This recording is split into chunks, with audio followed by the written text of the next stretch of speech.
Hello everybody, G.I. Joe here. Welcome back to the bunker here in Atlanta, Georgia. And this is the recap for round 3 of our Operation Valhalla. Commonwealth just finished their turn, and so this is just a recap. A lot of stuff has happened here. Let's see what has happened in round 3. First of all, I guess we'll just start in the Pacific. On J3, Japan did a declaration of war, and they took India.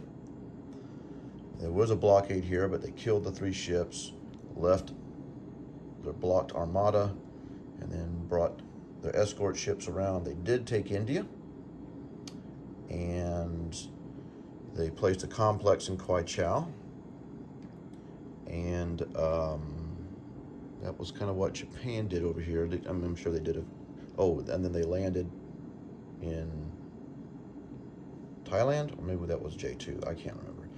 But yeah, I think they landed in Thailand. So to claim those pro-Axis units. Of course, they took Hong Kong. They came down, got French Indochina, and of course they purchased some infantry and I think a tank and all that and placed them in Tokyo.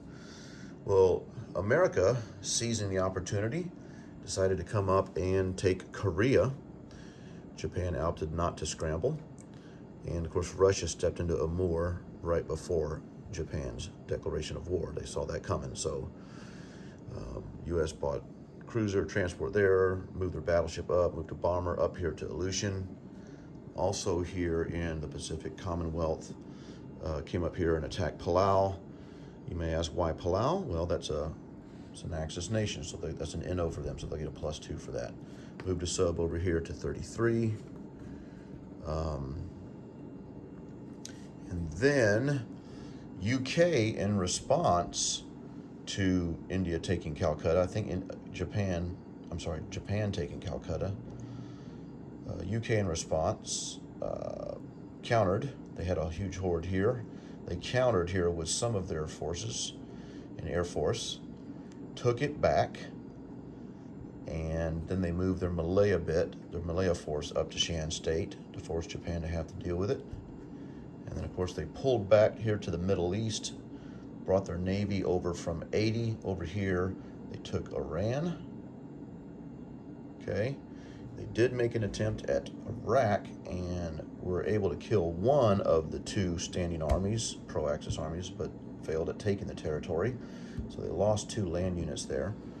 But they're kind of consolidating here in the Middle East, suspecting a complex will be going down there next turn. UK, well, let's go over here for Germany. So Germany did not do a declaration of war on G3 to Russia. They purchased their transports, 3 transports, and placed them here. They railed some stuff down here to Rome, brought some planes down here to Libya, to Tobruk rather. That's all Germany did. Repositioned some forces on the front line. But Italy, go back to UK, since Transjordan actually has gone back and forth between Italy and UK here a couple rounds.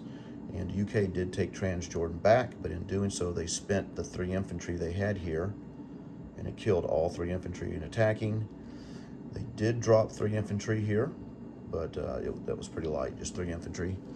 And because of that, they moved their Navy from 81 to 80, which might have been part of the plan anyway.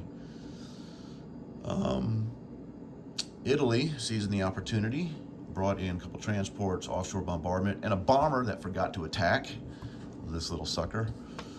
But it turns out they didn't need it because Italy took Egypt with a loss of 1 infantry. So now they control that complex. They stepped up into El Alamein and bought a couple transports and some ground units for Rome. And that's that. So we have a little consortium or coalition rather, of some allied navy. Something interesting here, Commonwealth on their turn bought a complex and put it in Brazil. And then they railed, interesting enough, down to southeast Mexico from Quebec, and then and move their transport over here through the canal to sea zone 64, assuming, yeah, well, we know one of two things that thing's going to do. But so you kind of see where we're at here at the end of at the end of round 3.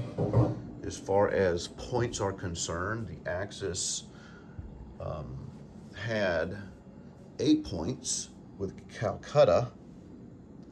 Then they lost Calcutta, but then they gained Cairo. So they're back to 1, 2, 3, 4, 5, 6, 7, 8. They're back to 8 points, but Calcutta was lost. So that's where we stand right now. Axis at 8 points at the end of round 3. So we're getting ready to do round 4, G4, and tech rolls for everybody. So stay tuned for round 4.